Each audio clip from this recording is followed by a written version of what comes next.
Chris, David, welcome back to Camera Conversations, optimised by Pure Sport. We're ready to go? Ready. Ready. Good stuff. So theme for today, guys, recapping on a massive year, 2025, lots of growth, improvements for all of us, and we're going to share our lessons across the key themes of the podcast, which is brain, body, business.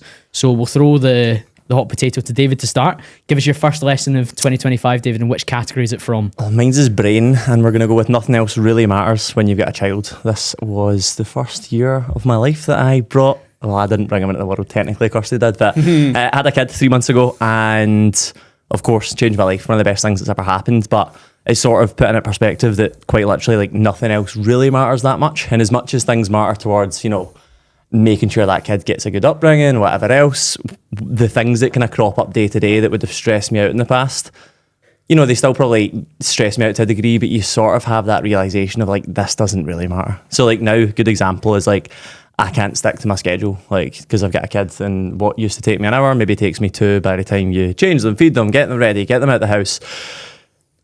But it doesn't really matter. Like, I think like making sure that that kid's provided for, making sure that the kid's in a good place, that is actually what takes control over everything else. And I think that's been quite a big switch for me, because I've always been, I suppose, very selfish, to be fair. Like I've been a selfish person in pursuit of goals that maybe benefit other people, but now it's like you need to become way less selfish, I suppose.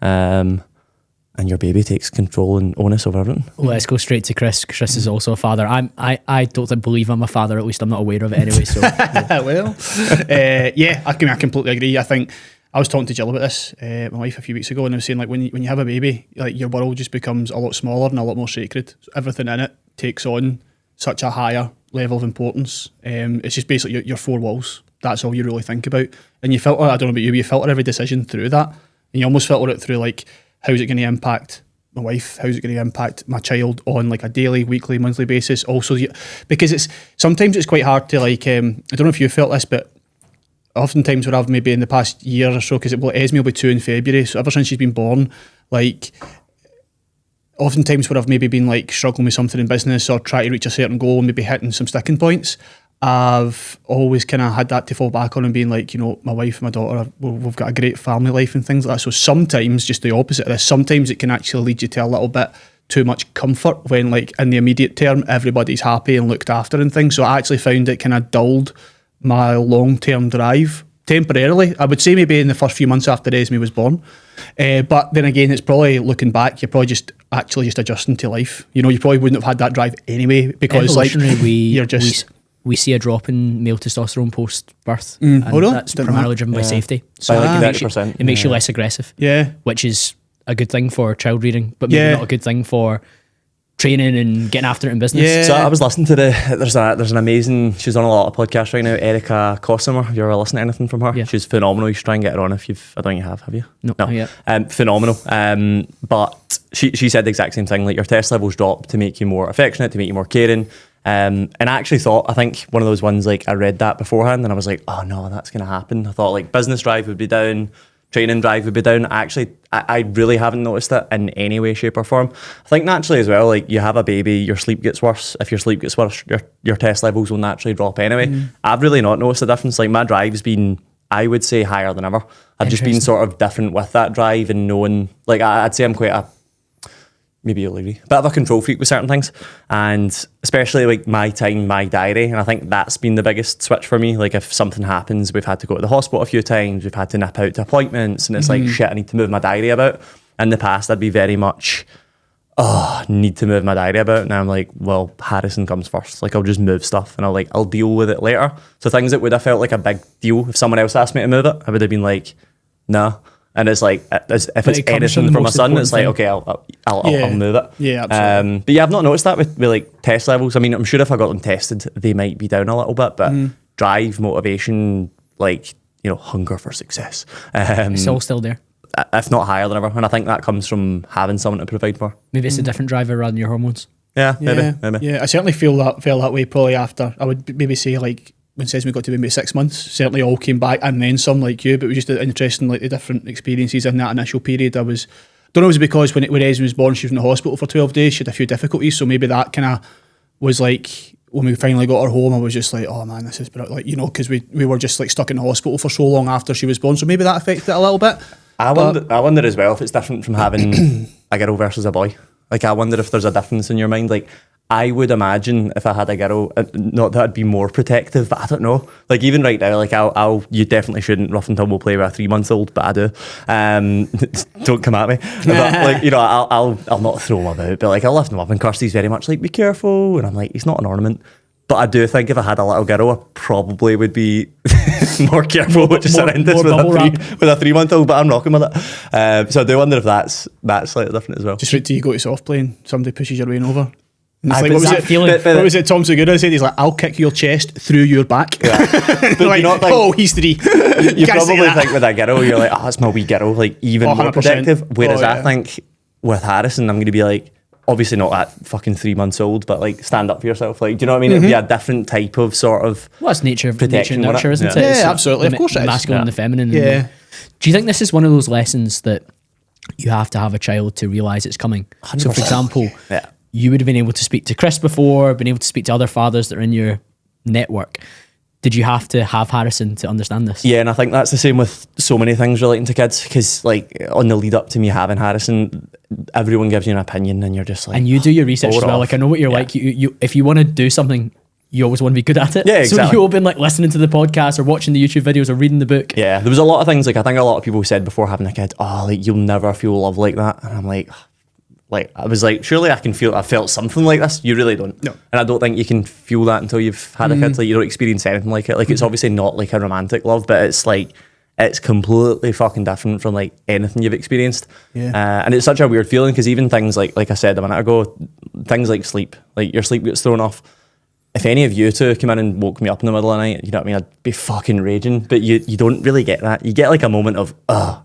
And then even, in fact, last night's a perfect example. He was mental last night for about an hour, just screaming for no reason, tried everything, wasn't shutting up. And you're lying there and you're like, this is getting to me now, like, get it. And then you wake up in the morning, you look at him and it's just gone. Like, it's just immediately just goes. Not every guy will probably say that. Guys are probably much more patient than me, but you know, it gets to you and then you wake up, you see him and you're like, nah, it's gone. He's perfect. Yeah. It's amazing that, innit? Even if like they have like a meltdown or you're really stressed out, and then like they just need to smile at you or do anything, and you're just like, oh, all of that is like completely forgotten. Like, and you don't even have to try to forget it; it's just instantly gone. But you know, we're saying there about like asking for advice. No, we spoke a lot, obviously, when Kirsty was pregnant, and I think like in some ways the best thing you can do when somebody looks for advice is just be positive and just say how great the experience is going to be, and let them experience the little things for themselves. You know, I try not to give you specifics, because like I want you to know what it's like the first time you hold your son on your chest for the first time. I don't want to tell you what that's like. I don't want to give you any insight into those little moments that are so special. But I also don't want to be one of those people who's just like, oh, just you wait. Yeah. Just like get in the bin with that part. Or like somebody's going to have a baby, they, unless they're a complete simpleton, they understand their life's going to change. Yeah. So don't bring any of that chat into the conversation about like, some people say to you like, oh, do you know you're not going to sleep much? I'm like, oh, really? Yeah. Like, what do you think this is? Like, I understand that. So I think like just be positive. Make sure you just get across just how incredible the experience is, and let them find out those specifics for themselves, so they're even more incredible when they do happen, you know? Yeah, people projected so many negativities like upon us. And I think it's because they have a negative experience. And me and Kirsty got like 2 months in. We sat and thought about the things that people had said to us, and we're like, was any of this like true? Like, really? It actually wasn't. It's because we just chose not to view it that way. Like, It's the expectation same with the effect. sleep thing. Yeah. It's like, You just what had do a you- positive like, outlook on it, and what do you that expect? became the reality. Your sleep's naturally not going to be as good, but don't have a kid if you don't want that. Yeah, exactly. These days, it feels like every brand is shouting about how supplements are the answer to everything and all your problems. Before you jump on the latest wellness trend, it's worth remembering the foundations and basics come first.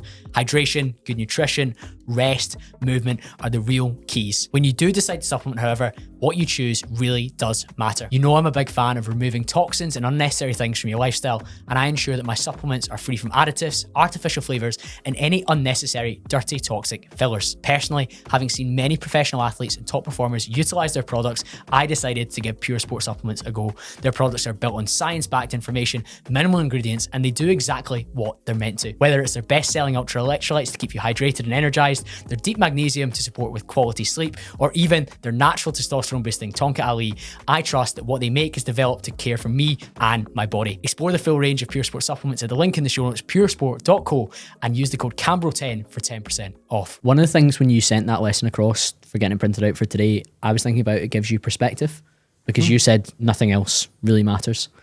And we know that so many different curveballs come up in life, business, health, wealth, whatever comes up. How's it translated to what you're working on versus maybe like something comes up? Are you able to be a bit calmer about it? Are you able to forget about it?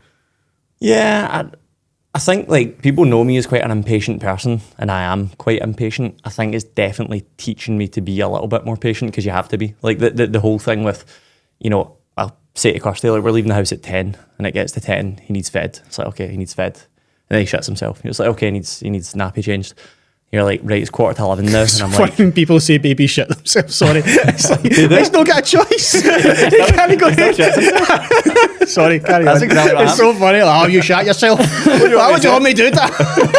What do you want me to do? So he took a poop and was nappy. And then it's 11:15. So it's taught me to be more patient for sure. And I think it's maybe not bred into every area of my life so far. I'm still quite impatient with certain things. I always say that, like, I'm impatient with action, patient with results. Like, I am quite patient in the long term for achieving what I want, but I'm very impatient with, like, well, let's just do it today then if we can get it done. Yeah. So he's definitely taught me to be more patient, which I think has bred into some areas, not all of them yet. Need to catch myself sometimes. See, though, from my perspective, obviously, working closely with you every week and for a long time, I think since Addison's been born, you have got much clearer on your priorities business-wise, because it seems like you've made a lot of progress in key areas, whereas I think before, naturally, you would have filled your calendar with little meetings, little opportunities, little things here and there, and obviously we have conversations like every week, and we're always like talking about God knows how many opportunities you spoke about in each other's businesses and lives, but it seems like now you're just like, no, I know this is what I need to focus on. So it's probably like, from the outside looking in, that's what I've saw anyway, since the wee man's been born. And one of the kind of points I've got later on for business was about changing ideas and getting clear on the ideas that I wanted to kind of hone in on. And I think it's allowed me to remove a little bit of noise and be like, well, what's the best use of my time, rather than, because I had so much time. Like I did, like actually looking back. And you're so productive as well. Like people see the colour blocked calendar and it's funny because like I usually finish work about 4, and I actually look back at my life pre-Harrison, which wasn't that long ago, and I would watch 4 hours of YouTube. Or like not even like nothing personal development, pure shite, like absolute nonsense on YouTube for like 4 hours. And that's like the biggest change in my life. And of course, that's different for everyone. It's especially different for Kirsty. Her life's completely different. But that's like, I kind of just have less wasted time, actually. I honestly don't think I'm less productive. I just have less wasted time. Yeah, there's a phrase that Andrew Craig said to me, actually. We were getting organised for a podcast a couple of years ago, and he was like, to get something done quickly, send it to the busy person.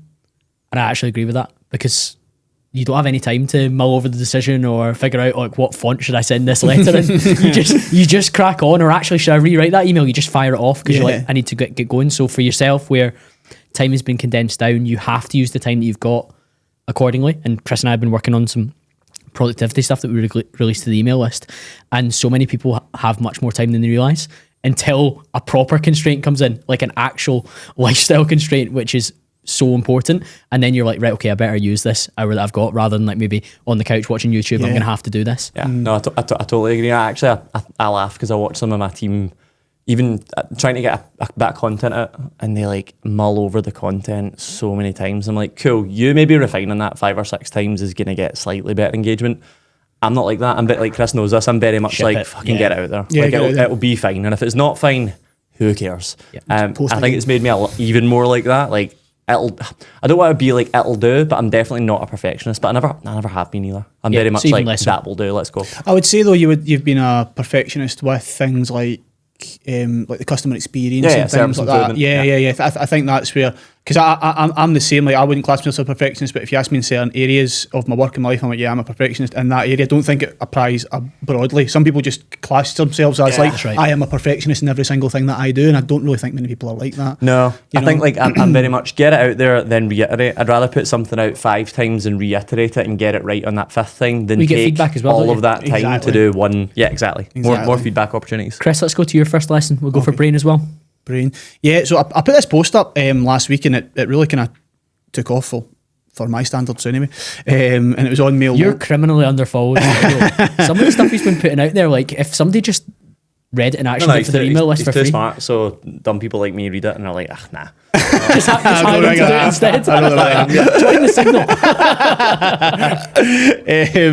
Yeah, so it was about my loneliness, because I read like a stat with Scott Galloway put it out, because he's got his new book out.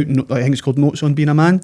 And one of the stats that he put in it was 1 in 7 men don't have a single close friend.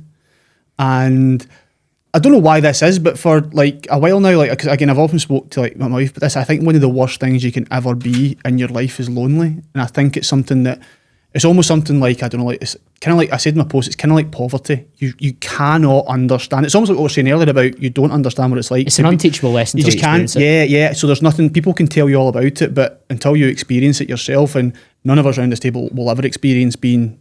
I know, right? If I was ever in any type of trouble, or even just like, it's not even that's what your mind goes to, is about when you're having struggles or anything, but just having people in your life that you can share a laugh with, get a bit of a release from, and just have somebody to speak to. And I think the thought of going through life without a single person like that is genuinely like terrifying, you know. Yeah. Similar to that 1 in 7, there was that whole stat in the US that the most common response now on a form for like emergency contact was no contact. So it's like, what is going on in our lives where we become so separated that, To again, be fair, I put that to save time. you've like, just fired my mum, nah. Just contact me. I'll save myself. Without getting political, I think a lot of it's due to the erosion of the family unit. So if we separate from our family and our tribe, people are like almost used to like growing up on their own accord, like almost pulling themselves up by their bootstraps, so they maybe don't think they need connection. It relates to a support. lot of things. I think things like gaming and spending more time on consoles and stuff like that you can isolate yourself. Absolutely. Even if I like, so see, like, and this is very anecdotal and just based on my experience, right? Growing up playing rugby, the participation levels, not just at the clubs but across clubs, is drastically down. Clubs that used to put out 2 or 3 teams now maybe put out 1 team. And it used to be these places used to be real like social hubs, and not just rugby, like other sports clubs and activities used to be real. And I know there's still like certain, you know, like run clubs have taken off, so I know it's like kind of a bit of kind of back and forth, but I think I would guess that across the board people are just more likely just to stay in their house, because there's more reasons to stay in your house now, because you can get that kind of dopamine hit and the entertainment from, I mean, you know, I don't want to sound like an old man, but like back in the day, well, you didn't really have like smartphones and things like that to keep you entertained. You had to go knock on your friend's you had to go knock your mate's play. door. You had to go out, and like I've got younger brothers, and you know they're like, you know, early 20s, and you even kind of see the generational difference between us in that regard, you know. And don't get me wrong, they've got, you know, plenty of mates, they've got a great social circle, but you did see the difference in terms like that's when gaming really started to take off, and these things that kept people more likely to stay in their house. And I mean, I don't want the gamers to come after me. You can play computer games all you want, right? But I just think that. Do you think they'll be as angry as the elf crowd? Nobody will be as angry as the elf crowd. Fucking hell, man. I kicked the hornet's nest there, didn't I? Jesus Christ. That still comes back to haunt me, that clip. I stand by it, it's a shite film. Yeah, I just think that we're more isolated, and I think men are more likely just to remain isolated and, you know, just try to sort it out themselves and just be stoic about it and things. We were talking right before we record, men are less likely to ask for help. So David's up to... Yeah, so we work with about 1,500 people per year, if not a little bit more. And what did I say earlier? 78%. So, you know, 1,100 of those are female. So, like, we've got a massive, and that's not to do with having a female friendly brand or whatever. Like, it's very like, you know, we create Fitness content for the masses. Yeah, you know what I mean? But we've got about 80% is female. And people always ask me that, oh, like, why is that? I think if you want to have a male dominated niche in fitness, you need to make really hard hitting male dominant content, if that makes sense. Whereas I think if you make generalized fitness content, it attracts females in general, and I think that's based on, especially in fitness, not in all aspects of life, but I think women ask for help quicker, especially with something like fitness. I think guys have more of an ego. It takes longer for that to be broken down, for them to try and fail themselves way more times to then eventually go, actually, this doesn't fucking work, let me speak to an expert. And I don't think that's the case in all things. I think some things maybe guys ask for help quicker than women, but with fitness, from what I've seen across the last 11 Probably years, for that's been loneliness as well. I would assume so. Yeah. I just think it's like there's a perfect example of like the kind of other side of this. Like, again, just to go back to the rugby example, a couple of seasons ago, we got a knock at the door on a Thursday night in November, and it was pissing the rain, and this boy just had rocked up for South Africa, and he was like, I want to play rugby. I googled these, and then he came in, and then I gave him a load of kit because he didn't bring any kit over with him, so he had boots, he had kit, and now he's like, by the way, thanks for lucky joined. What a player! What a player! Jesus Christ, thank you, Simon. But like, it's just that I thought about that when I put the post up, because I was like, no, Simon wasn't lonely. Right? He just turned up in the country, just looking. But like, that shows you the power of these like little like social hubs that are built around activities and built around shared interests. You know, you can just rock up. And anybody that's played any type of sport in their life will probably have I've seen something like that, or maybe even experienced it themselves, because right away you've got something to talk about. You've got a shared interest. Now, obviously, you could how he landed in coming on for South Africa, I will never know, right? But he did. He chapped the door, and now and straight away he's just one of the boys. I'd love to see got a group, you know, the statistics on that 1 in 7 and how many of them did play sport as a youth, because I bet it's not very many. It teaches you to come out your shell, doesn't it, and be part of a group, and how to indoctrinate yourself within a group. 15, 20 guys in a rugby team, you're going to get on well with one of them. Yeah, and become mates. You're going to have more similar interests than just the rugby with at least one or two. Yeah, absolutely. I think sport's massive, and I didn't realise the participation rates have fallen. I wonder if that's the same across the board. But I think it is. I think because people are opting out in general, mate. Yeah, lack of leisure time as well, isn't it? People are working more. You know, they're picking up second jobs. They're picking up more jobs. You know, and if you're on your phone for 6 hours a day, yes, that's 2 of those hours you used to get the bus to rugby or the train to rugby or get a lift from your mum, and then you'd be there for however long. But now you're just on your sofa watching it on your phone. Yeah. We've got a kid, just because you were speaking about like kids playing outside. There's a kid in our street called Archie. He must be like 6 or 7 years old, and he's maybe not exactly what I want my son to be like, but he's got some traits that I want my son to be like. He's so fucking outgoing. Comes up and chaps our door and makes eye contact. Probably to a dangerous extent. Jumped in the Amazon driver's van one day and was like asking him shit. My house came to our door last week, and he knocks the door. He's like, I'm doing a survey. Whips out this bit of paper. I was like, it must be like something for school. He goes, Rangers or Celtic? And I don't like football. It's like, what? But I looked at him and I was like, I'm just going to guess he's a Celtic fan. I went, Celtic. And he went, oh, fuck's sake. He's 6 years older. Yeah. Fuck's sake. Thought you would have been Rangers. And then he kind of paused and looked at me and done a big inhale, and he went, you having steak pie for dinner? And I was like... He's the king of small talk. And I was like, no, but he is. And he goes, smells like steak pie. And just fucked off. It was unreal, and I'm like, he's never going to be lonely, is he? No, you don't get kids like that. I was like, that is amazing. Just this funny wee guy that just goes about talking to everyone. And again, something like, I think kids nowadays just can't communicate. Like, my nephew is 17, and bear in mind, probably a rougher upbringing than I did. My brother had him at 17, split from his partner or whatever else, but his social skills are horrific. Like, so embarrassingly bad that my mum actually gets upset, because she's like, I can't even have a conversation with him. He doesn't hug me. He doesn't say hello. Yeah. It's so awkward. And he is your classic, sits in all day, plays video games. Getting a wee bit better. Like, he goes to gigs and stuff now. He's into music, but part of me was like, is he just a teenager? Maybe he'll meet his crowd maybe at the gigs. I'm like, regardless of what my age my kid is, I'm like, no, they're going to have social skills. Like, I think Chris will have read this. Jonathan Haidt, The Coddling of the American Mind. Yeah. He speaks a lot around kids of that generation, and the lockdown played a big role in that as well, because they didn't have face-to-face contact. They were learning through Zoom.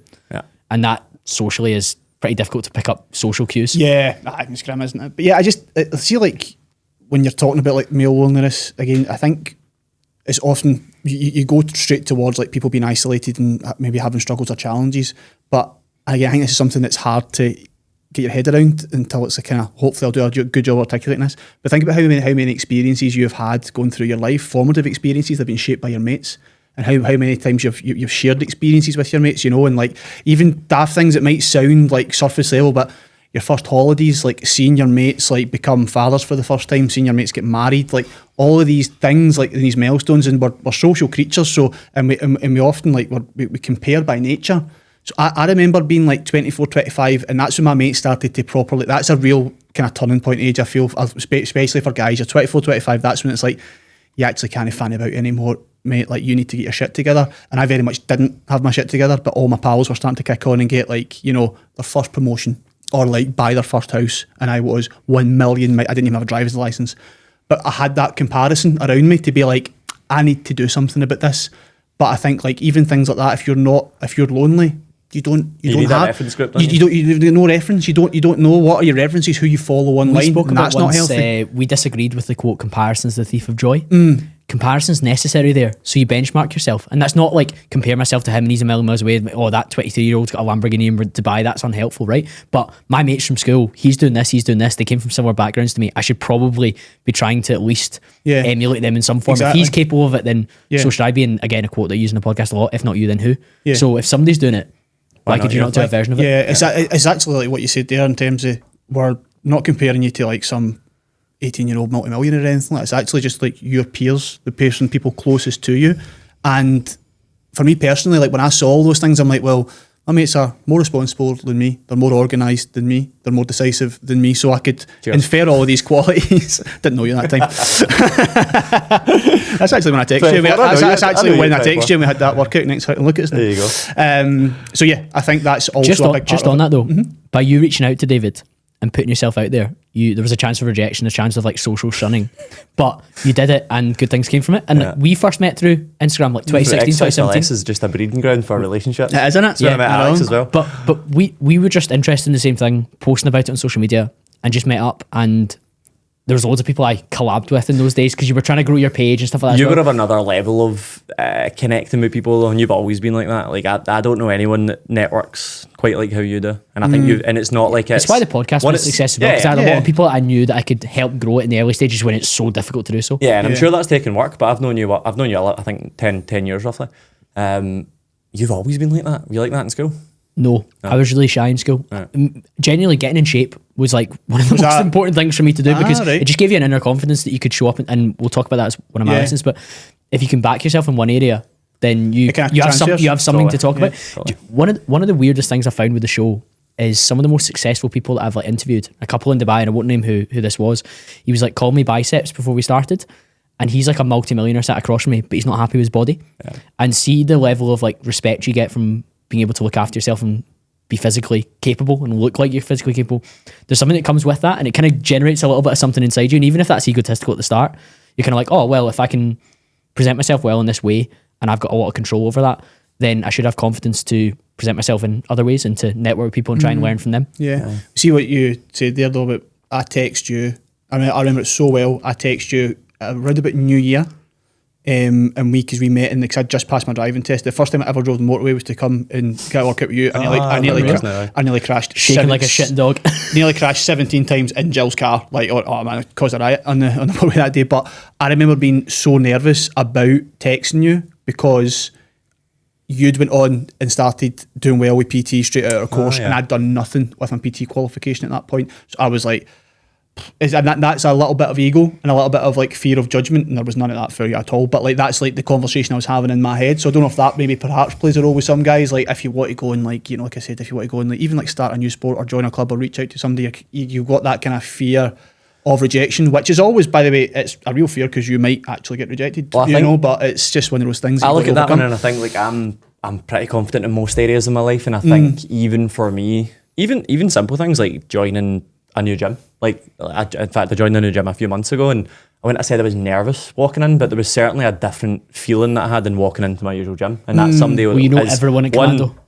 In shape, two, super confident with training and machines and where everything is and whatever else, but there was still an element of like, oh, new environment. So I think like that must be hard for like specific guys that are very low in confidence. They've not done that. They're maybe not happy with their physique, whatever else. And I think it must be hard. Do you want to turn your LinkedIn into a selling machine rather than a time sink? Well, that's exactly what I'm helping you do with my step-by-step guide that shows you exactly how I built my brand, generated inbound leads, and turned my network into paying clients. It covers everything on how to write your profile, post structure and templates you can use, as well as outbound messages to your ideal clients to book meetings with them. This is the exact framework that I've used myself and teach inside my coaching program, condensed into one short, actionable guide that you can implement straight away. You can grab your copy at the link in the show notes or DM me on Instagram or LinkedIn, the word guide, and I'll send it straight to you. Let's do my first one for Brain, and it's the power of quiet confidence. So similar to what we're talking about there. Right. If you can align your identity with who you say you are and continually reinforce that, so stack private wins that then show up in public and keep promises to yourself that you said when you were feeling like the most empowered or excited or aspirational version of yourself, and continually do that. When you're tested or when you're pushed or when things have happened to me this year, like the redundancy, the company going bust, I was like, I'm pretty confident I'm going to be fine, because I'm always fine, because I'll find a way and I'll do the work You've got that's proof. required. And if you can keep those promises to yourself and you can show up as the guy that you say you are, then you just feel this inner calm. And I know that sounds quite spiritual, but you just feel like, I'm going to deliver because I always deliver. And if I don't deliver, then I'll find a way to take whatever's in my way to get me towards that goal. Yeah, I've got an interesting question for you, because I see you as someone that's a lot of integrity. I think you always say what you're going to do. Is there something in your life that you have said that you're going to do that you consistently don't do? There's things I stall on.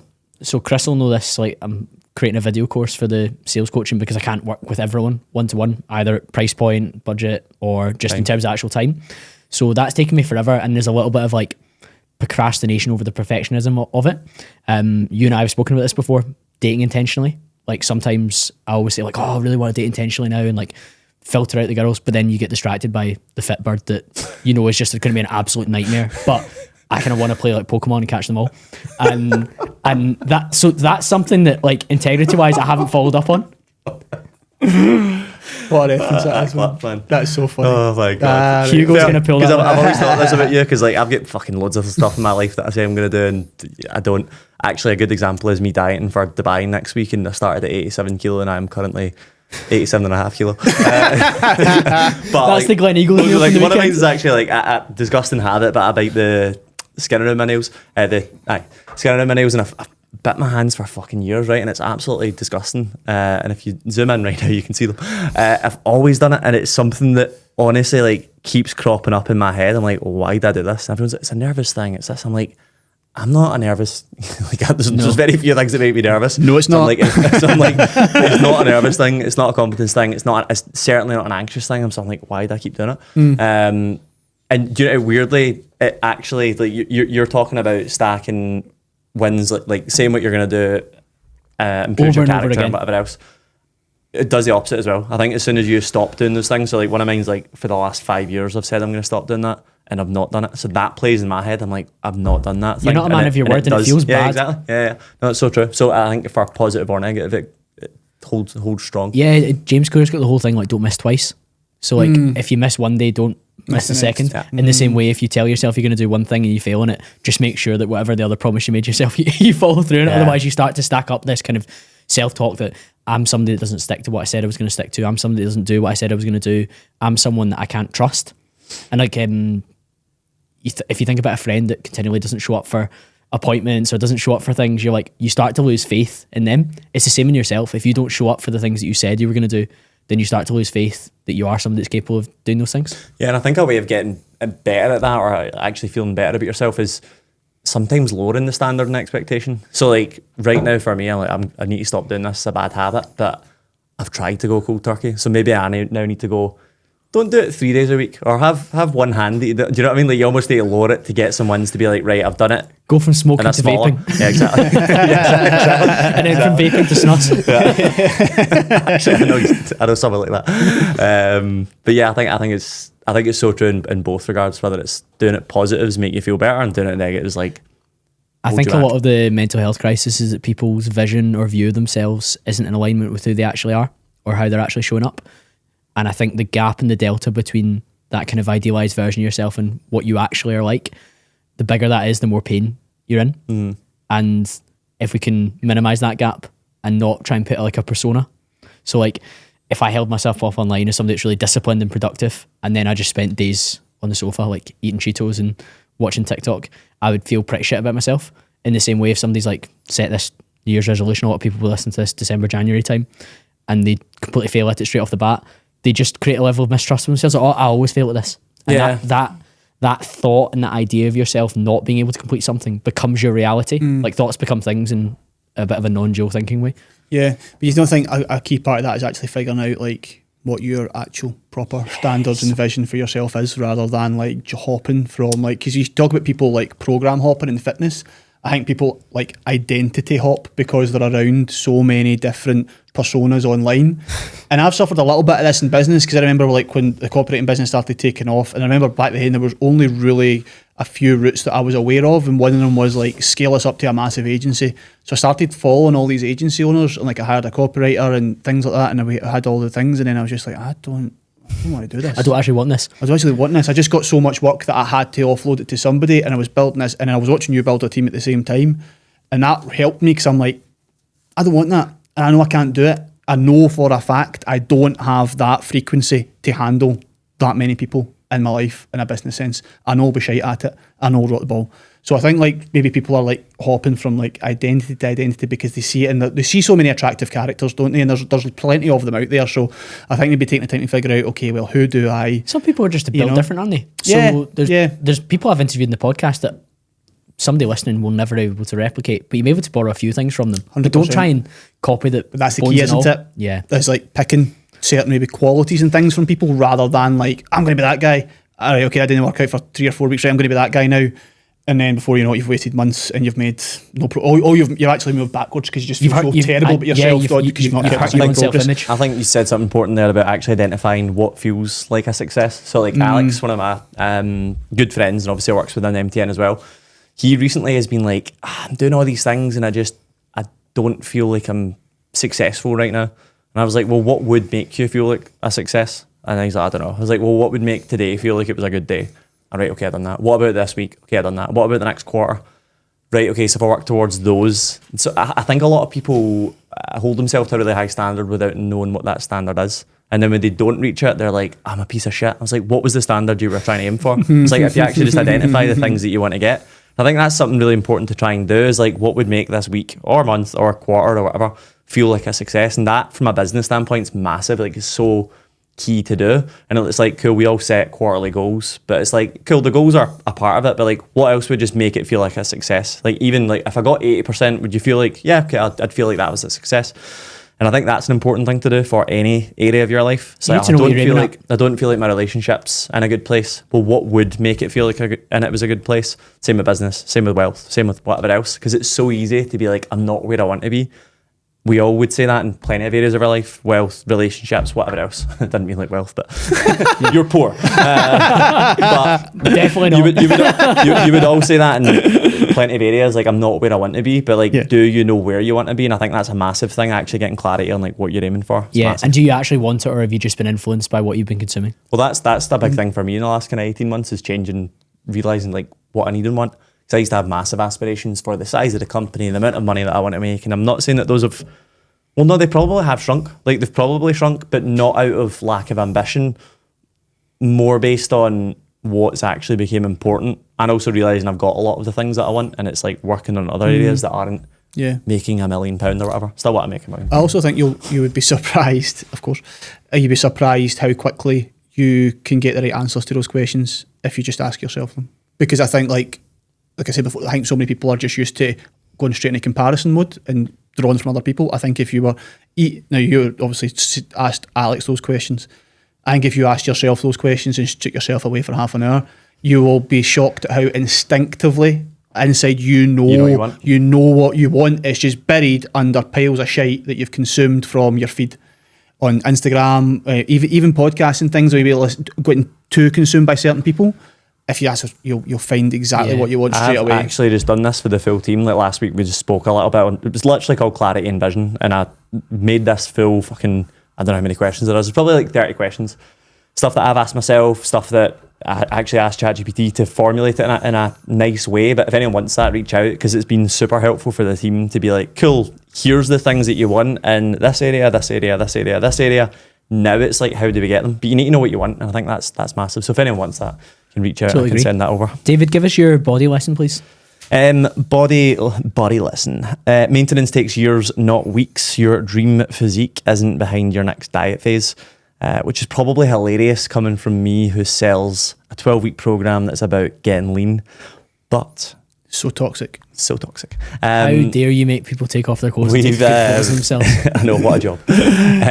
For me, actually, like, the last 2 years has been probably like the happiest I've been with just my day-to-day physique, without necessarily dieting, without being on a higher calorie, lower calorie phase, just like living my life. I'm like, I now like how I look year round. If I want to get leaner, 6 weeks away. If I want to get much stronger, 8 to 10 weeks away of like direct strength training.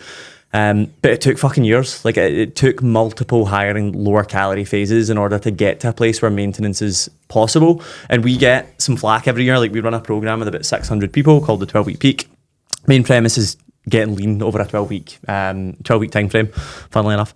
And hundreds, if not thousands of like positive messages and whatever else. But there's always a few people like, that's not sustainable. And I completely agree. I think getting absolutely peeled, getting shredded, dieting really hard for 12 weeks for most people is not sustainable, and it's not actually necessarily the point of it.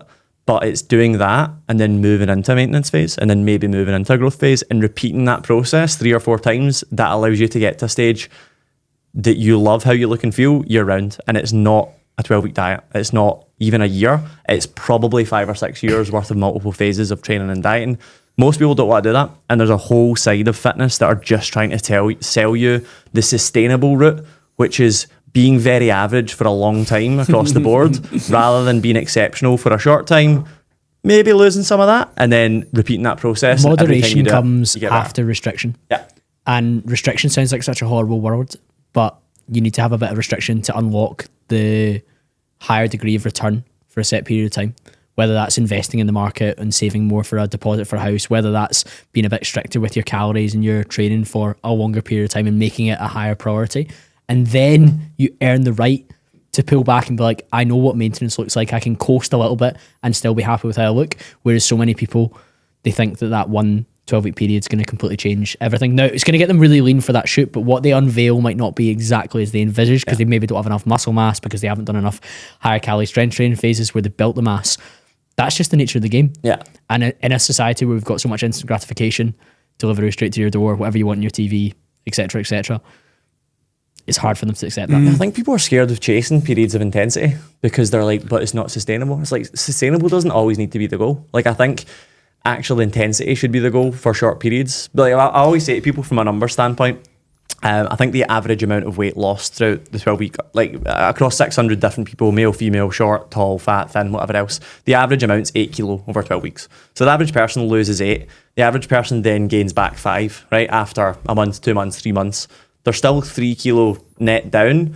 The next time they do it, they probably lose 8 again, and they probably gain 5 back. They're now 6. I don't know what the math says, but they're now still net down a much higher amount.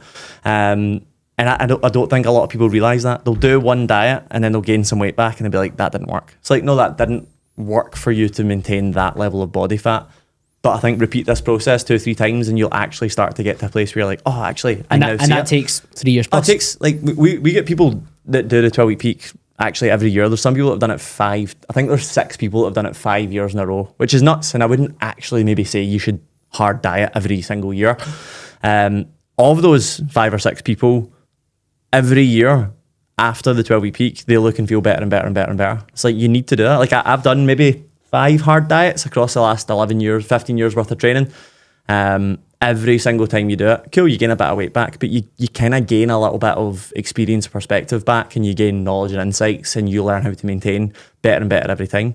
Is there other ways to do it? 100%. You don't need to do like an intense diet phase. You can just become someone that changes their life and they're like, I'm just going to track my calories year round. But for a lot of people, it's actually easier to have these intense periods of like 12, sprints. 16 weeks of sprints. And then it's like, cool, take the foot off the gas, sprint again.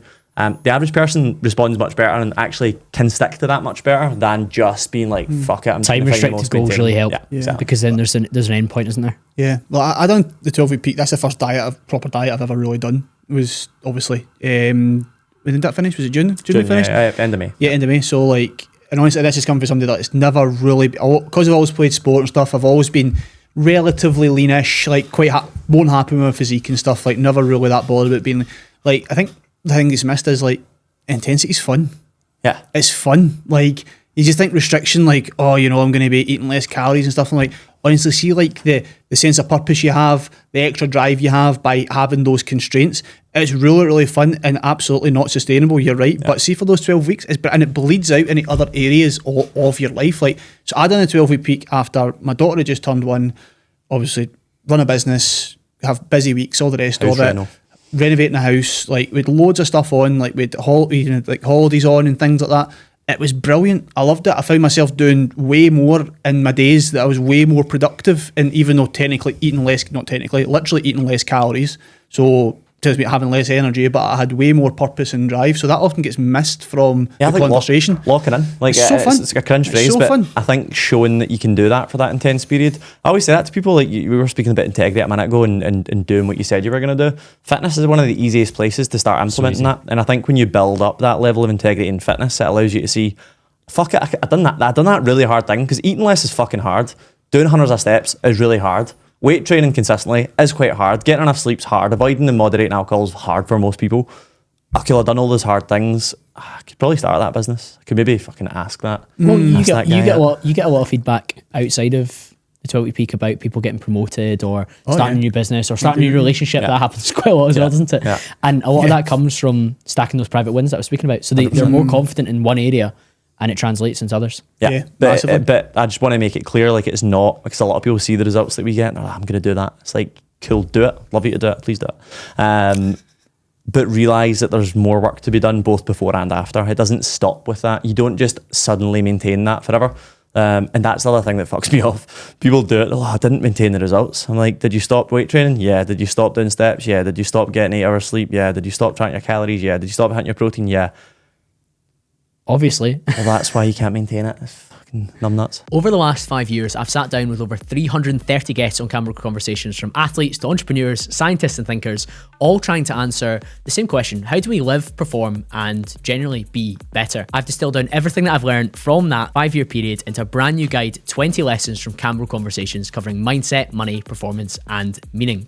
Inside, you'll find some of the biggest ideas from the likes of Chris Williamson, Craig Ballantyne, Sterling Cooper, Nia L, and many, many more. These are not just sound bites, these are actionable principles and lessons that you can take on board. Whether you want to level up your mindset, your business, or your health, this guide gives you the shortcuts to do just that. You can hit the link in the show notes today to download it for free, or DM me on Instagram or LinkedIn, the word lessons, to get involved. Chris, body lesson from yourself? Sorry if I just called out anyway. Numbnuts. Yeah, do more cardio if you want to live longer with a higher quality of life.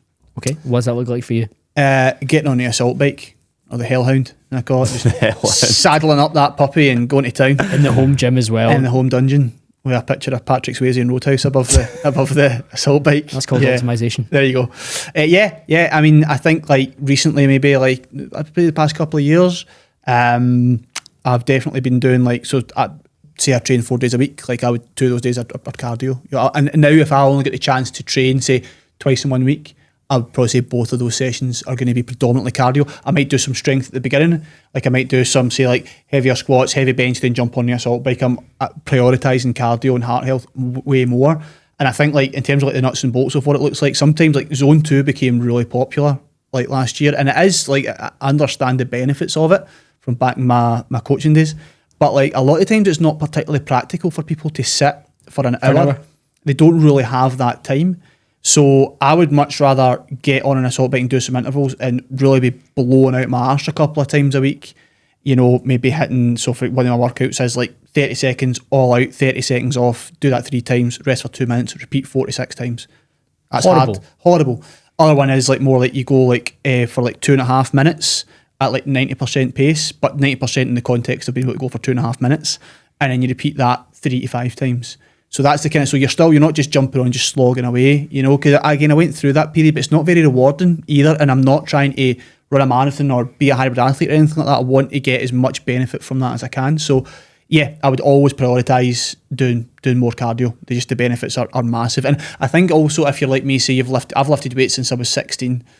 I mean, you might not want to count the first 3 years because who does? You know, you're just going in bench arms. Yeah, that's pretty much it. Bench arms and abs every single day. But I think if you've got a decent amount of strength training behind you, you know, like say like a decade plus, then, you know, I'm not saying you're never going to make any gains. I'm not saying that at all. But you're looking for the areas you've built the majority of your muscle, haven't you? You've built the majority of your muscle. You've gained the majority of your strength. You can still make incremental gains in those areas, but it'd probably be helpful for you to switch over. You know, especially if you're a bigger bloke like me, you know, like you don't want to be that, you know, mouth breather that's humping himself about, you know. I think obviously becoming a dad is spoken to that as well. But yeah, that's what I would say. Definitely up the cardio more. So that's some practical recommendations for what they can fit in. Speaking from people close to me, so Ian, my brother, and one other friend have both started doing the Norwegian 4x4. Oh, yeah. Which has become very popular. I think Rhonda Patrick potentially speaks about it, which again, and stuff. We all get influenced by Yeah, people yeah. that we look up to and respect. And see, for me to make a change to what I do, like for example, the only person I've ever let coach me was David for the 12-week peak. Yeah. Because I was like, David knows what he's doing. He's been in great shape. I'm happy to listen to him. Whereas you get some dweeb online, it's like, you should be doing this. And you're like, mate, you look like a bag of potatoes. Get I'm in not the bin, taking man. this seriously. And that's, again, if a PT's listening to this, one of the first things you can do to improve your business is Work get in with shape me. yourself. Do that as 12-week peak. Or the MTN coaching academy. Is it called that? The coaches together, yeah. Coach, yeah, there we go. I've got the branding right. Code Cambro for 10% off. Yeah, fucking sort that out. We'll set up. 5% commission, right? So when you hear somebody talking about the Norwegian 4x4 and watching Ian do it and watching my friend Bryce, who Chris knows really well, and I think David's met us before as well, watching them do it and be like, you actually feel class after it and it's quite time efficient.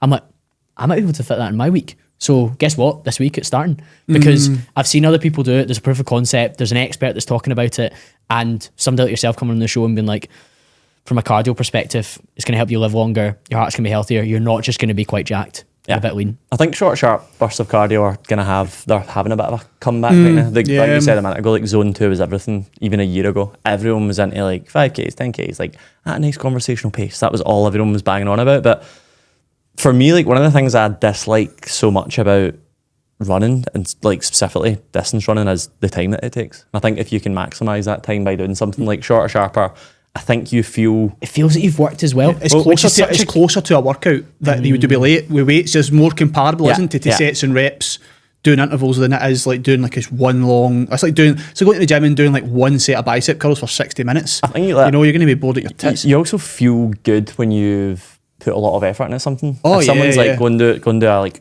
go out with your mates. One thing I actually don't mind is going like a longer, slower run with my mates because I can catch up with them on it. But going on a long, slow run myself, I get to the end of it and there's no level of reward for me. Nah. And I know everyone says like runner's high, this, that, and that. I get fuck all from it, like nothing from it. For me given doing enough of a something try like as well that, now. that's like exactly like VO2 max or like actual high intense interval training, you get to that and you're like dying, you feel like spewing, but you're like, but that was hard and I feel good for doing it. I don't get that from zone 2. And again, people do zone 2 for a number of reasons, not just to fucking feel good after it, but that's one of the reasons I like My doing it. body lesson is linked to that, and health is the pebble at the top of the avalanche of success. And we did a podcast a long time ago, not episode like 140 odd, where fitness is the gateway drug. Who do you remember I've got a that? mad You must have record looked of that up. Yeah. Well, I was checking today. Yeah. I think David's been on the show 12 times, and you must be similar, Chris. It's a lot, isn't it? There we go. That's a lot. But the show will be 6 years old in April, Yeah, which that's is madness. absolutely That's insane. staggering. But it started in lockdown, that time period, everyone's just like, Actually, when even blurring it. was Sure. that? Must have Yeah. started like the exact same time MTN launched. Yeah, 6 very years. similar. Yeah. Yeah, Is that Pretty right? much. yeah, because you were doing it all on your personal name with Dale and Ryan. Actually, and I then was doing it became in my into- stepmom's house because I remember the first ever podcast I came on with. You had a It was wee at my ring light? Stepmom's house. So fuck me, that must have been, was it before I moved? No, it was just after I came back from 2020, Dubai. Yeah. Wow. But yeah, health being that foundational principle, and if I think about the changes that have happened within my life this year, and anytime something happens in my life, I can always rely on the fact that I've got a training habit that gets me away from the laptop, away from the stress for an hour. I feel good afterwards, I look good afterwards, and it just reinforces, again, that identity, that confidence that I'm the guy that can handle what's come away because I'm feeling physically able to do so. And I think I'm sure this is said on lots of podcasts, but the healthy man wants so many things, the sick man only wants one thing. So if we can look after that health part, then we feel much more able to take on whatever the day or the week or the month or the quarter throws at us. Yeah, it's definitely something I not neglect, but I take for granted. When I feel good, take that for granted. See, when you feel like shit, like when you're unwell or whatever else, you're like, fuck, I just wish I was healthy again. I wish I could train again. I wish I could eat right again. I remember I got like really sick last April or something. After I come back from Paris, I got some stomach disease and I basically like threw up out my bum. I've talked quite a lot about shit in this episode. You have. Anyway, I Get you quite happy. literally shit myself for 3 weeks alongside with my son. And I'd always sort of just trained and I'd never really probably not respected it. You don't appreciate I it. wasn't as much? grateful for it. It was just like something that I'd done in my life. It was just a habit. But different, do you? that 3 week period where it was like completely taken from me, couldn't eat, couldn't train, could barely move. Wow, never appreciated it so much. Yeah. David, give us your business lesson then. My business lesson comes from a quote, and it's: if you can't show up for your team, don't expect them to show up for your business. And it's actually been my phone background until very recently. It is now my son. But Yeah, I think like I've been building a fitness brand, a company for 6 years, like we just said. And it's always been very much like what will benefit me in the company. Like that's always been the goal. What's good for my life, what's good for the company, which is also another way of saying what's good for my life. And it worked, like got to a certain stage, but it was also sort of at a sticking point, like where we're sort of getting to similar revenue targets, where we're getting to similar team size, things like that.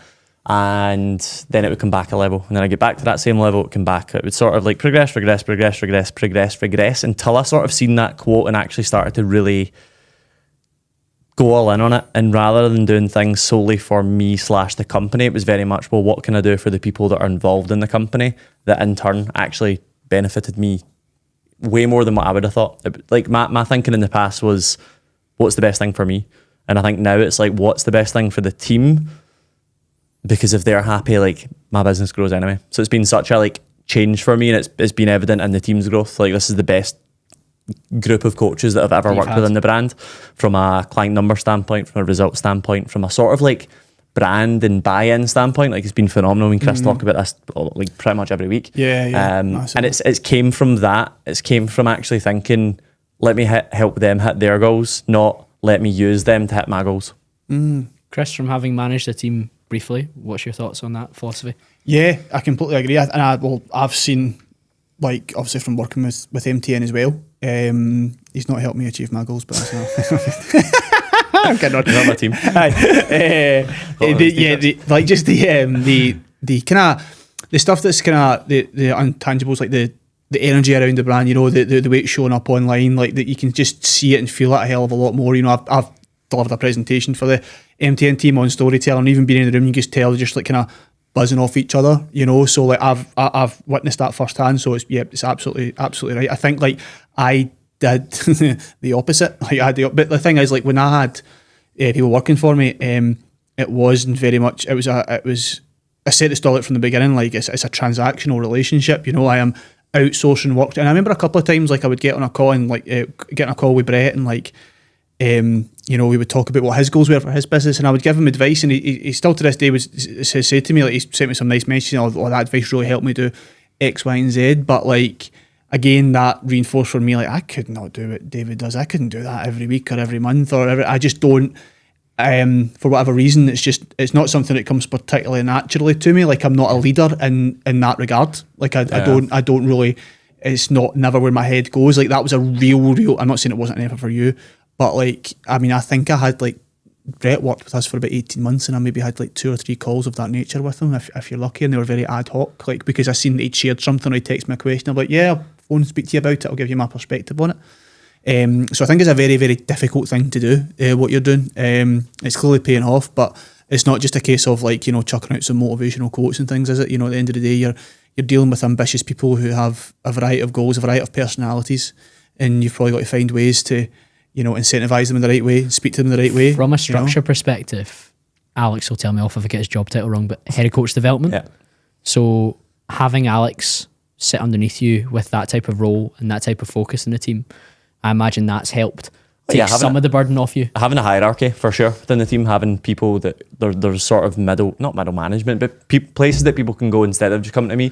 Alex has been phenomenal. Like again, me and Alex had this conversation this morning. He was actually down a few things. I was like, I don't think you realise the impact that you've had. I was like, there's a direct correlation between the fact that the team's in the best place and it's the first time we've ever had someone like you. Do you know what I mean? Like someone actually doing that job role. I was like, there's also like, I know for a fact I've became a better leader, better manager and whatever else.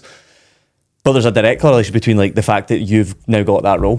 He's been phenomenal for that, which has been great. And I actually remember posting, I think it was business lessons, maybe even as recently as last year, or maybe certainly 2 years ago, and it was very much like nobody cares about your business as much as you. Just still believe to an extent. I don't think anyone probably has the same driving passion that I do, but I sort of used to see that as like, well, why would they? And now I'm like, well, what can I do to make them? Do you know what I mean? What can I do? How can I help them to make them be as bought in? Like if I look at Alan, one of our newest coaches, Alan loves MTN probably as much as me. Like that guy is so fucking bought in. Phenomenal coach, but he's also just so about the brand. But the reason being is because it's completely changed his life from a financial standpoint, from a reputation standpoint, from a lifestyle standpoint. But again, it's because me and Alex have showed up for him. So he's got that sort of utmost respect. And I think in the past I didn't have that. I think in the past I had coaches that I probably didn't help as much as I have helped some of the current coaches. So they've got a reason to be so bought in. Do you know, that's interesting, because I remember going back to conversations we had years ago, and you would say, like, you know, when coaches maybe weren't as bought in and they weren't maybe like following through, they were procrastinating on tasks, and it would be frustrating for you, obviously. And that's when it's almost like that kind of weird kind of paradox in life where like you chase something too hard. You know, it's almost like try to get a cat to come over to you to clap it, and like if you try and chase that cat too much, it's just going to run away. Pulls back. Yeah, but if you just let it come to you, it'll come over. Yeah. I feel like you've relationships as well, Colin. Yeah, exactly. Let the mountain come to Muhammad. Yes. Mashallah.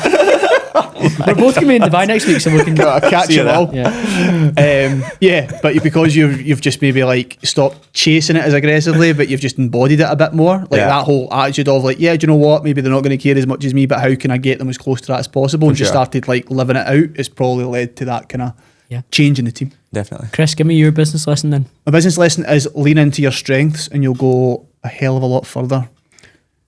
What's helped you realise that?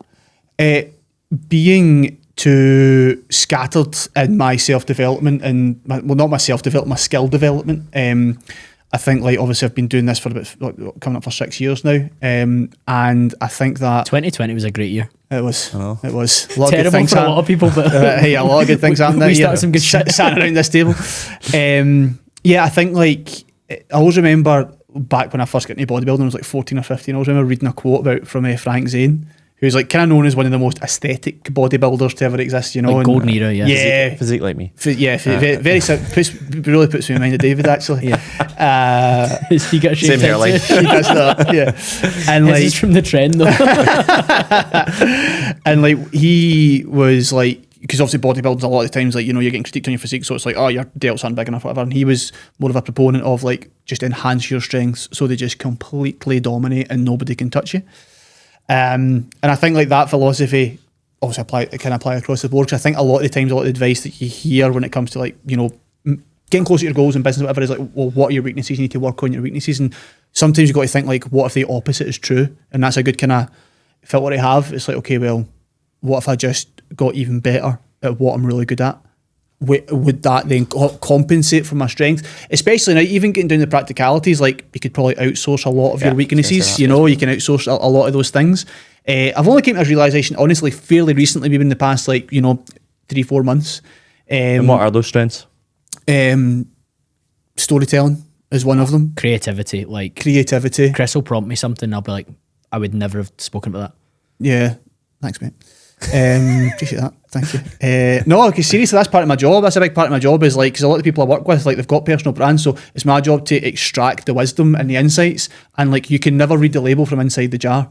So like, you need to understand the person and how to frame the question and how to get the best from them, you know. So I ask all my clients very different questions in very different ways in order to get the best, because I understand their personalities. So I think that's a big part of it, and obviously selling through copywriting is like, and then if you want to get like domain specific, it would lie in email marketing, customer journeys, things like that. Mm-hmm. So I think like, and they've got a lot of overlap, you know. So it's not like, I know I've listed out a lot of things there, but they've all got a lot of overlap. So skills. Yeah. It's not, you know, it's not like one's like totally random, like coding or something, like it's random outfield. So yeah, I think like leaning really into them. I do genuinely believe, and I'm not like trying to like be some guy that's kind of calling the market. I think like specialists are going to become more and more and more valuable now, where you have like deep, a real depth of expertise. One of the biggest things for me with doing the sales coaching that was surprising me is so many things that I think are elementary from being in sales for like 13, 14 years are revolutionary to somebody else. That's the same in fitness though. And then, and then when you start talking about it, somebody's like, oh, we don't do that.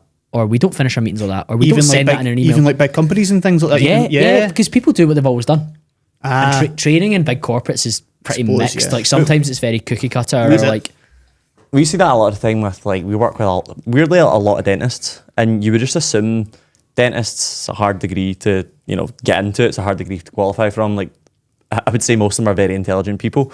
They come on board and we start speaking to them about what we assume are simple things: calories, macros, protein, whatever else, and they're like, don't really know what that is. And I'm like, how?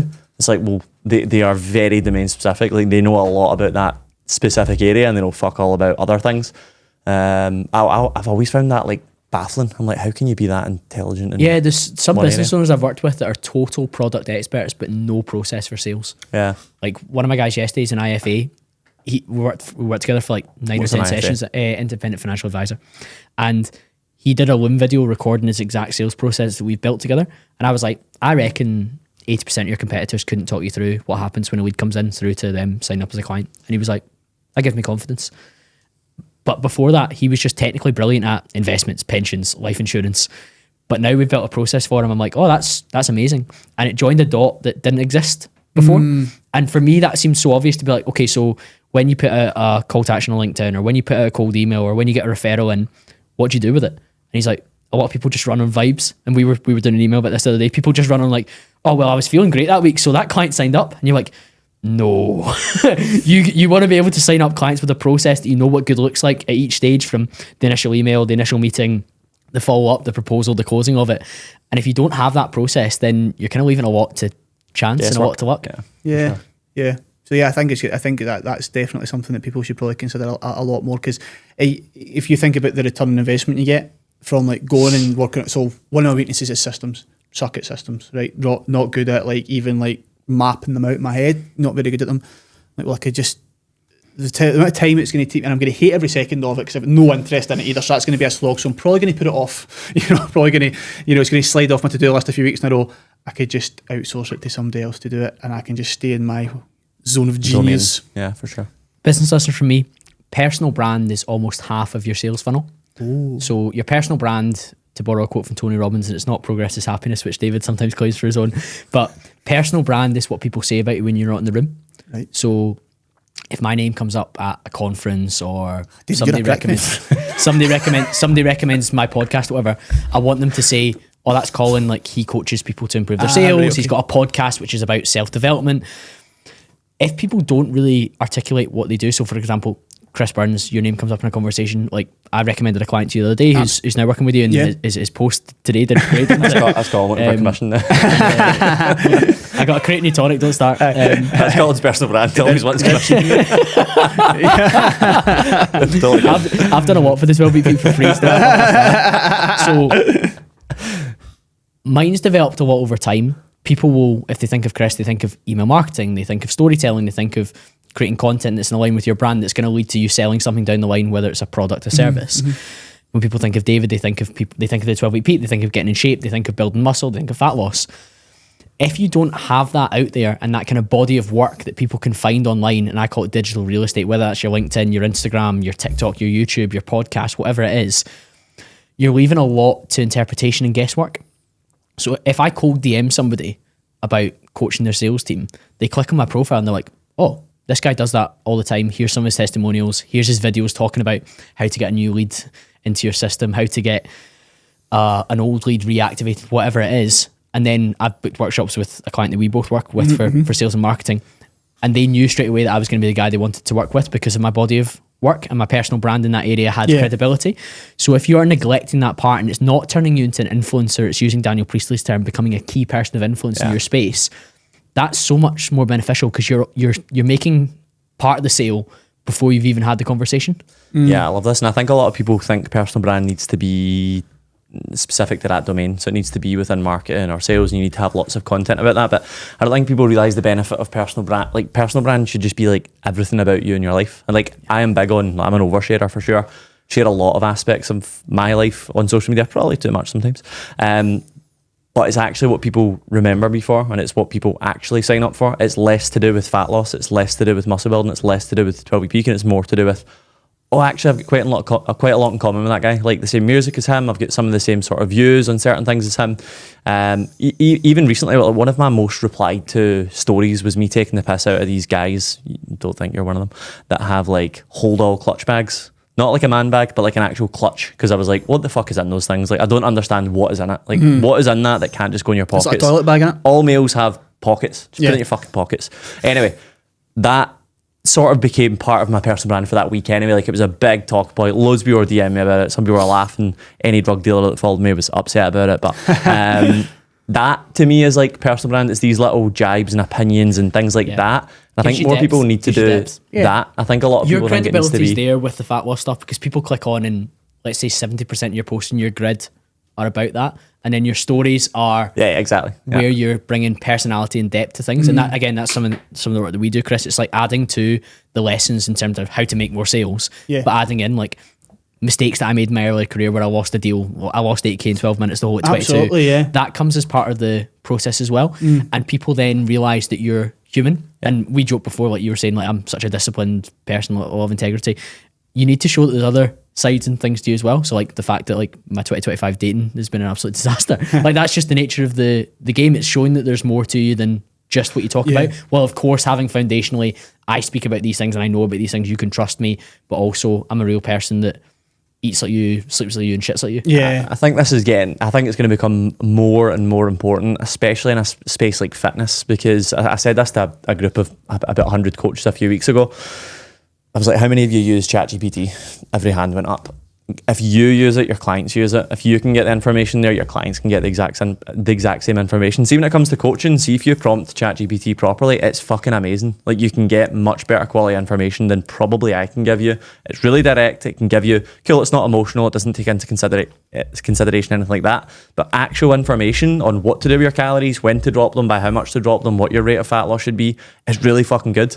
People are like, why are you telling people that? I'm like, well, people don't want ChatGPT to coach them. They want a person. Nobody does. And you need to get that person across. And I think with AI and with the rise of AI and it's going to take over the world and whatever else, people want to know that there's a human being behind service delivery still, especially with something like coaching. People want to be coached by a human, not by a robot. And I think you need to be able to show who that human is behind the scenes, what makes them tick, vulnerabilities, things like that, to actually get people to buy into you, because you can get the same information fucking anywhere nowadays. But see, even look what you're saying there about conveying information. Like the campaign we spoke about, called like losing 12k in 8 minutes. The lesson there was you had a knee-jerk reaction to a response from a client looking for a cheaper price. So I could easily just be like, here's what to do when your client replies with a cheaper quote. But you wrap it, and again, I know my bias is very clear here, right? But like you wrap it in a story, but it's a scenario-based story. It's not just like once upon a time. See, there's a lot of misconception about what like storytelling in a personal brand context actually is.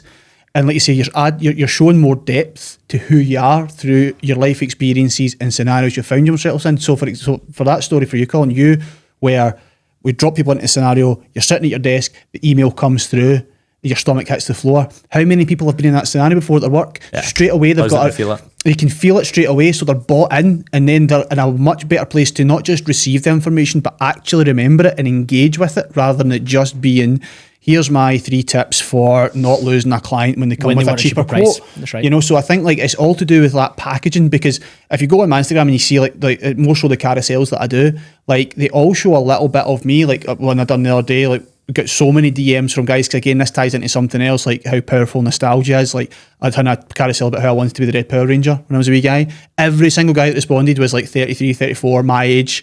And I was like, yeah, I remember I fancied Kimberly, the Pink Power Ranger. I remember when Tommy lost his power, all of this stuff. But again, like there was a point to the point in that story was how you can show aspirational identities in your marketing, that people see themselves being and see you as the vehicle to get there. It's wrapped in a story about the fucking Power Rangers. Yeah. Do you know what I mean? Even me just saying that, what's more entertaining, what's more engaging, what's more part of your personal brand? You're going to be hooked straight away. So, and it's not like it's something that more and more coaches can do. Because honestly, just working with I've worked with coaches for free. I've done some consulting stuff. I've just launched my first kind of coaching cohort, and like see within like one session, when you just ask him a few questions, and you just realise like, have you ever told that story? I've got a client that built his own house in Bali before it was cool. I was like, does anybody know that? He's like, nah. He's like, did you build it yourself? He's like, I built my own house. I'm still here. And then I'm like, are you fucking mental? Like, people aren't, you can't read the label from inside the jar. So your personal brand probably has a hell of a lot more to it than you think. And you're just not sharing it because you think, oh, nobody wants to hear that. Yeah. Or you maybe don't know how to package it up properly yet. But there's a deep, deep well there that you should be exploiting. Agreed. With the time we've got left, guys, we'll do a wee keeping and ditching session. So what are we keeping from 2025 and 2026, and what are we ditching? David, start off with your keeping. I'm keeping paddle. Started playing paddle this year, and I'll tell everyone about it. Sure about that? What does it say? I actually have on this keeping Chris Burns. Yes. Because Colin asked me in the group chat, and I put Chris Burns in, but I decided not to tell you that because it's obvious. It's obvious. Of course it is. And I'm having a conversation with him after this. He's gone. That it's obvious I'm keeping Chris Burns. You're going to keep your paddle. Yeah. I'm going to keep paddle. Reason being, we spoke about male loneliness. I certainly haven't experienced that necessarily, but for me, most of my connections come in a work environment. For me, paddle's something that I've got in my life that's allowed me to like socialise a little bit more, without fucking talking about fitness or business or whatever else. And Well, you can't I like talk it. for the hour You because just you're switch probably off, out of so it's breath. great. Yeah, exactly. Right. Okay, and that keeps you fit and healthy without necessarily having to go these long runs. Ticks as all the well. boxes. Yes. Ticks all the boxes. One thing I'm trying to do is figure out when I can play more, because right now it's a Friday afternoon and You need to get more reps in. I need to get more reps in. I actually need lessons because I'm absolutely fucking terrible at it. Very good as well. If though. anyone's listening from Glasgow that's a paddle coach, get You're in going to get touch. so many DMs after that. Chris, what are you There's no keeping? paddle coaches in Glasgow. 2 of them. What am I keeping? Storytelling being the separator in business. Exactly For what we everything we just spoke about there. I think especially in the, easy to just stand out. It's your USP in so many ways as your story. So yeah, I'm keeping that and I'm hammering it with every single client and coach I work with. What would be one prompt that you would give somebody just now that might help them with their storytelling? Sure, the one I always give that gets the most ROI is look at the formative experiences in your life and tell the story around them. So, for example, like the formative experience would be the easiest place to go is your first love, your first heartbreak, your first job, first time getting sacked, first big breakthrough in your career. But then also think about the other ones like your first holiday with your pals. First time I lost a client. First time you lost a client, like all these little firsts, like that's where the formative experiences lie, and that's where there's the most drama, the most intrigue, the most storytelling real estate that you can really pull people in and get so much from it. I'm keeping being self-employed, which is obviously a big change in July this year. Lovely. The only caveat to that, because it's important to do that, I'm doing some fractional sales director work. So I Nice. work within a company. Well, I've worked within 3 companies since July, 1 day a week or 2 days a week for one of them. And while I still keep that self-employed autonomy and I still get paid in my LTD, which is much more beneficial than being PAYE, as many people in the UK are realising post Rachel from Accounts' budget. Or my mum called I her was wondering how long this would be before you brought this up. My mum called her Rachel Thieves the other day. I think that's absolutely great. Call. Oh, well, that's good. Lady Campbell doesn't That give a is shit, good, man. good. So I want to keep being self-employed because it's been amazing. But for anyone listening to this, it's like on the cusp. Build the parachute as much as possible. And what I call the parachute, but also the launch pad. So whatever it is, whether it's your personal brand and your platform, which has led to me being approached inbound for sales coaching or fractional sales stuff, or it's been the fact that I had a body of work where people could assess what I was like from my CV. That's been really important. I'm not the guy that says burn the boats and jump out and just go all in. I don't think any of us are wired quite like that either. So for me, it's keeping being self-employed with a little bit of that fractional sales stuff where I'm still a contractor, I'm not an employee, and I can deliver a lot of value within that as well, and that's been really good fun as well. Love it. David, what are you ditching? I'm ditching immediate replies. Now, this is a strange one because I've built my probably business and reputation off of rapid communication. If either of you have ever messaged me, it's presumably a fucking hour. At max, 24 hours before you get a reply. It's something I'm big on. It's something that I'm big on from a coaching standpoint. I think coaches should reply pretty quickly. I think like if clients are reaching out, it's typically that's when they want to speak to you. If you have the time to do so, I think you should be replying super quick. Same with inquiries. I think from a sales standpoint, like the quicker that you reply to an inquiry, the more likely you're going to get them over the line. Speed to lead. Yeah. Don't set boundaries if you get 2 clients. Yeah, exactly. I think for me, what Right. got me to this stage in business won't necessarily be the thing. It's the thing that's maybe now holding me back. So I think like when I look at the biggest stressful time for me, which is during the 12-week peak, there's 600 people doing a program. A huge majority of them have me on WhatsApp or school or email or Instagram. Like I'm getting a lot of a lot of messages through, and I'm big on being like, I need to reply to these people because that's good customer service, which I completely agree. I think it is good customer service, but it's also holding me back from actually getting proper work done and moving things forward. So I want better systems in place for how those replies happen. Maybe it's batching FAQs, replies, maybe yeah. it's FAQ sections that they can go to, maybe it's building an AI that answers certain questions that aren't FAQs necessarily with emotional videos, one based. of the things that some of my clients have been doing. So pre-sales call or pre-discovery call, they're sending like a framing video because some people are like, what do I need to bring to this discovery call to find out about fitness coaching or to find out about whatever it is they're selling? And having like a video FAQ section makes it more engaging because nowadays almost none of us can keep our attention span long enough to read a big FAQs document. So sometimes having it as a video format can be helpful. I like that a lot. I think also just outsourcing a lot of the replies. I think also changing my number, something that I'm going to do. Like I said, I've worked with about 2,000 people directly across the last 10 years. many of them come back, and whether that's every single year they come back or the year out, year in, whatever else. But they all have me on WhatsApp, and I always set the standard of message me anytime. But I'm probably not at a stage in my life from a family standpoint either where I want to be spending all day replying. So I think not outsourcing the replies, but having a different communication cadence would be something I would Chris, change. what are you ditching? Nightly snacks, so I don't become a fat ride. That's read direct from the thing, but he thought that at the time and he thinks it now. yeah. I am. I've got a sweet tooth like What's nobody your else. poison? What are you having? Anything. If it's in the house, you're sweating. Hobnobs. Sweeties, any pick and mix sweeties. See the day of the 12-week photo shoot, I got home and ate a kilo of pick and mix in one sitting. Right, Are you sick now? Aye, listen, you were talking to you. It's like serving size 10. Chris is like the fat controller laugh. Exactly. Yeah, exactly. I know what I'm about. Nightly snacks. So I would typically have a bowl of cornflakes, not to the brim of the bowl, with added honey and semi-skim milk, and then a couple, and a couple of chocolate bars. So just stop buying chocolate bars. Just stop buying them. It's So they're not in the environment house, design, which is isn't it? obviously very toxic of me. But hey, it works. Funnily enough, because I've stopped eating chocolate every I'm gonna night. sabotage you every year by getting you a massive box of Selection sweets box. for Christmas so that you do the 12-week peak every year. I already get a massive box. I know I do every year. Doesn't make me any money. So yeah, that's what I'm ditching. Just got to be tighten those things up a little bit, because I'm now at the age where I see certain people around my age that I went to school with and stuff, and it's like, oh shit, Yep. right, this is where it starts to go downhill, and I'm not so arrogant to believe that can't happen to me. So yeah, tighten up a little bit around the snacks. Have you ever rubbed beef fat on your face? Sounds crazy, but that's exactly what I've been doing since January. Those that know me well know that I'm all about removing toxins from my life.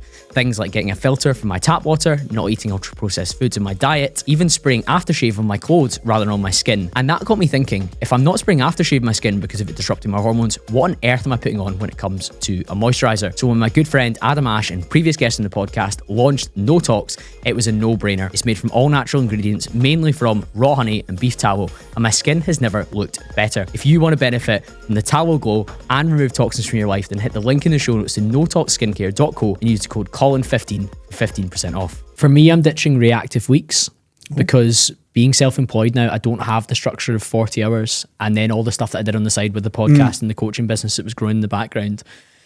And when opportunity knocks, have your shoes on, so still have a level of flexibility, but being a little bit tighter where my calendar really reflects my priorities, not my pressures. And that's a little phrase that I've written down to try and keep myself to that. So making sure that I know that I've got maybe batch recording for the podcast, or I've got Wednesday morning, which is always one-to-one clients, or Wednesday afternoon, which is always presentation writing for the next lot of clients.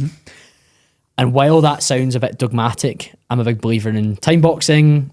For the productivity blueprint that we released, Chris, it was all about people building their peak week. And I know what my peak week looks like now in terms of what good performance looks like for me to grow the coaching business and to have a good impact on the clients that I'm working with.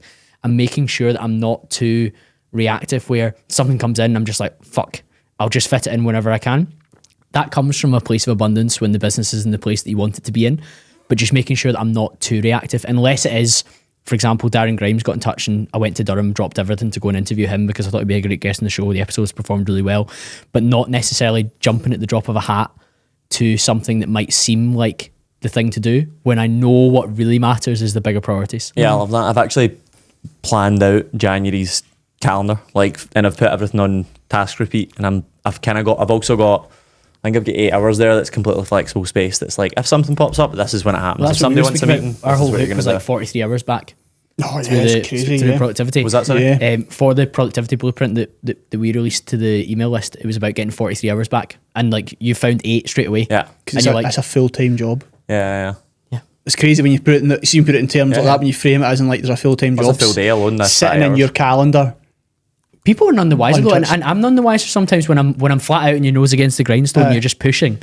You're like, where on earth am I finding 43 hours? But you can find it. It is very possible if you plan a If little you bit. find half of that, you're still, you're But laughing. anyway, aren't you? 8 hours you managed to get back. Yeah, 100%. I think for me, having a set structure of, I'm big on doing the things that light me up first thing in the morning. I know a lot of people say do the hard thing in the morning. I'm like, nah, do the stuff that You can one create moves the needle the momentum. We quickest. speak about this quite a lot, Chris. Yeah. Some people speak about eat the frog, and that can work sometimes. For example, for me at the moment, I'm waking up and before I go for my walk, the last 3 days, I've been writing the scripts for the sales masterclass video course, because I know stuff will come up in the day that'll distract me. Whereas if it's 7 a.m, you're not really getting anything coming in.